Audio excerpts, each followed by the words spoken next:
மாணவர்களுக்கான பொதுத் தேர்வு துவங்க உள்ள நிலையில் தேர்வு பதற்றத்தை போக்குவதற்கு தியானம் மற்றும் கலந்தாய்வு நிகழ்ச்சிகள் நடத்தப்பட்டு வருகின்றன.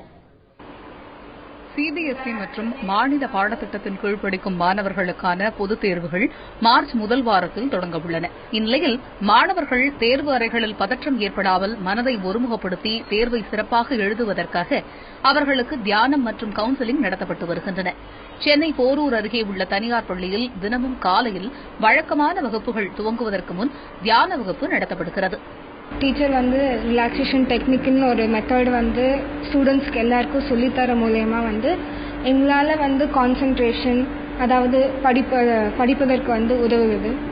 அதே மாதிரி எக்ஸாம் டைமில் எந்த ஒரு பதட்டம் இல்லாமையும் இல்லை எப்படி கவனமாக இருக்கும் என்ற நிலையை அவங்க ஈஸியாக சொல்லிக் கொடுக்குறாங்க. இந்த முறையை அரசு பள்ளி மாணவர்களுக்கும் அளிப்பதற்கு தயாராக இருக்கிறோம் என்கிறார் தியான ஆசிரியை.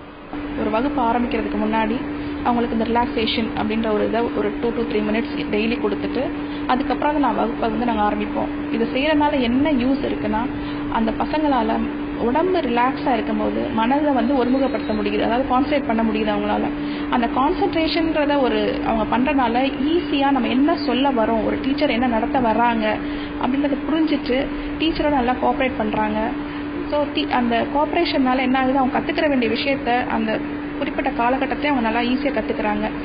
இது மட்டுமின்றி மழை வெள்ளத்தால் பாதிக்கப்பட்ட சென்னை, காஞ்சிபுரம், திருவள்ளூர் மற்றும் கடலூர் மாவட்டங்களைச் சேர்ந்த மாணவர்களுக்கு மனநல நிபுணர்கள் மூலம் கவுன்சிலிங் அளிக்கப்பட்டு வருகிறது. தந்தி டிவி செய்திகளுக்காக ஒளிப்பதிவாளர் விக்னேஷுடன் சங்கரன்.